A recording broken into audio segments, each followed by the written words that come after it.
Elle avait été présentée l'année dernière sur les moquettes de l'Agritechnica. La voici cette fois dans son environnement naturel, la moissonneuse-batteuse X9. C'est le nouveau vaisseau amiral de chez John Deere. La X9 est bien une gamme supplémentaire pour le constructeur.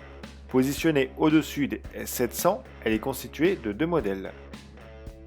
La X9 1000 et la X9 1100. Les différences sont surtout au niveau de la puissance et de la trémie, car le châssis comme les organes de battage sont les mêmes. C'est également le même moteur qui les anime avec le nouveau 13,6 litres de chez John Deere. Passons à l'intérieur de ce monstre. C'est d'abord un canal large de 1720 mm qui achemine le flux de récolte. Derrière, un accélérateur de flux en chevron vient gaver et répartir la récolte sur le nouveau système à double rotor XDS, long de 3,55 m.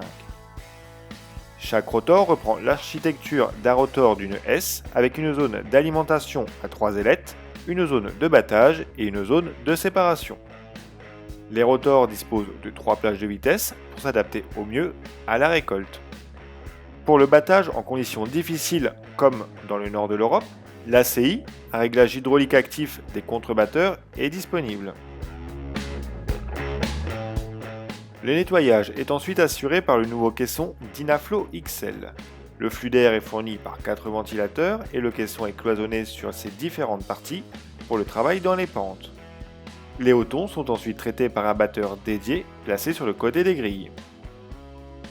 Une fois propre, le grain arrive dans une trémie de 16 200 litres pour le plus gros modèle contre 14 800 litres pour le second modèle. La cabine de la X9 est également nouvelle, avec plus d'espace et un nouveau design. Les commandes sont toutefois assez proches de celles des actuelles S700, avec notamment l'accoudoir et le joystick multifonction. Les réglages sont facilement accessibles depuis l'écran tactile ou par les touches raccourcies. Côté équipement, 4 packs sont disponibles, ils proposent des options autour du siège, des écrans ou encore de l'éclairage à LED. Pour alimenter ce monstre des champs, John Deere lance également des nouvelles barres de coupe. 3 gammes apparaissent avec les HDX, les HDR et les HDF. Ce sont toutes des coupes à tapis équipées d'un châssis articulé. La HDF se différencie des deux autres avec un tablier flexible.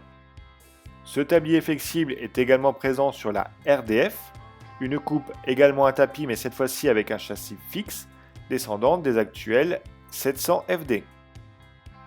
Ces coupes sont proposées de 10,70 m à 13,70 m et même jusqu'à 15,20 m pour la HDR et la HDF.